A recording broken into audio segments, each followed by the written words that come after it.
Now at 5, West 2 is digging into the new plans for a permanent Pulse Memorial after the city of Orlando agreed to purchase that land. West 2 first broke this news about the deal yesterday. We have team coverage tonight on the next steps and why it's a controversial topic. We begin with West 2's Greg Fox. And Greg, you spoke with a survivor of the Pulse massacre, and he had a lot to say about the city's purchase.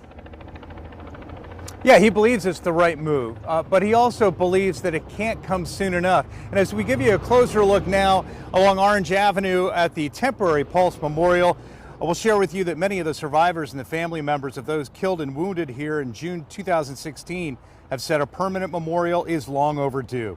With Monday's council vote, the city will have control of the future of this property where a temporary memorial is today.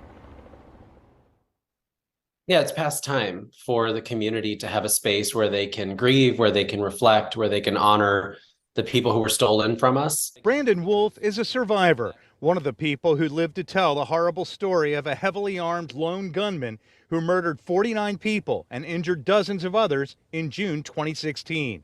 He supports the planned $2 million purchase of the Pulse nightclub property by the city of Orlando, as long as survivors and victim family members are at the table when it comes to planning a permanent memorial here.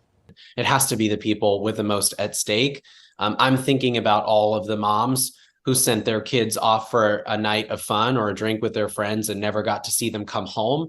They have to be at the center of that conversation. If council approves, the city will buy the land from owners Barbara and Rosario Palma and their business partner, who previously declined an offer by the city to buy the 1/3 acre parcel.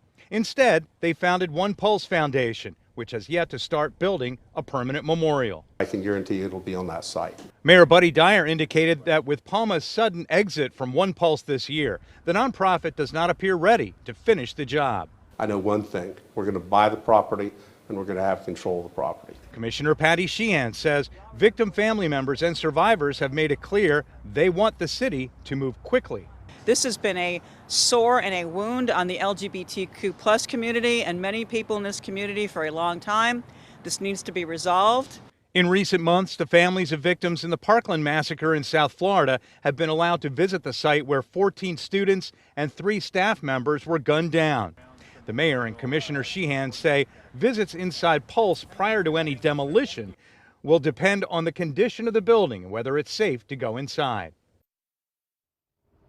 The money for the $2 million purchase of this land where Pulse nightclub sits comes from a real estate fund in the city that's kind of a combination of both general revenue, taxpayer money, and also proceeds from prior land sales from the city. Now take a look at this property behind us. This is part of the many questions that are unanswered at this point. One Pulse paid about $1 million for this property. It sits back here.